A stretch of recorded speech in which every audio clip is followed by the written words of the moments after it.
বিশ্ব ইজতেমায় যাওয়া কি ফরজ, ওয়াজিব, সুন্নাহ নাকি মুস্তাহাব জানতে চাই। ইজতেমা, আল ইজতিমা মানে হচ্ছে অ্যাসেম্বলি, ইংরেজিতে বলে অ্যাসেম্বলি, জড়ো হওয়া। এই যে আজকে যে বসছি এটাও একটা ইজতেমা, এটাও একটা ইজতেমা। আপনি কোরআন সুন্নাহর কথা শুনবার জন্য একত্রিত হলে ওই জায়গায় রহমত নাজিল করে কে? কিন্তু কোন একটা অ্যাসেম্বলিতে যাওয়া ওয়াজিব, ফরজ, এত কোটি সওয়াব হবে, হজের চেয়েও বেশি হবে, এরকম ধারণা করা যাবে না।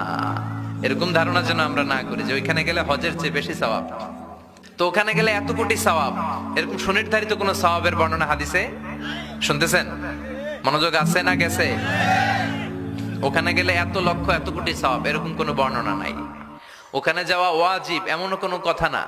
ওখানে গেলে হয়তো ঈমান তাজা হয়, নামাজগুলো জামাতে হয়তো পড়ার সুযোগ আছে, সুন্দর সুন্দর বয়ানের সুযোগ আছে, এগুলো আমরা শুনে আসলাম, সমস্যা নাই।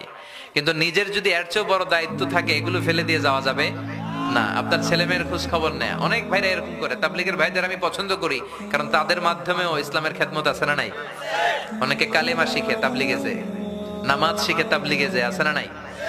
কিন্তু আপনার ছেলে মেয়ে, আপনার দায় দায়িত্ব, ক্যারিয়ার সব রেখে দিয়ে আপনি তাবলীগে চিল্লায় গেলেন, এটা কিন্তু আল্লাহ আপনারে মাফ করবে না। আপনি আপনার সব দায়িত্ব পালন করে, আপনার স্ত্রী বোরকা পরে কিনা, আপনার মেয়েটা হেজাব পরে বাইরে যায় কিনা, আপনার ছেলেটা অন্য ছেলেদের সাথে গাঞ্জা টানে কিনা, কিয়ামতের দিন আল্লাহ আপনারা জিজ্ঞেস করবে।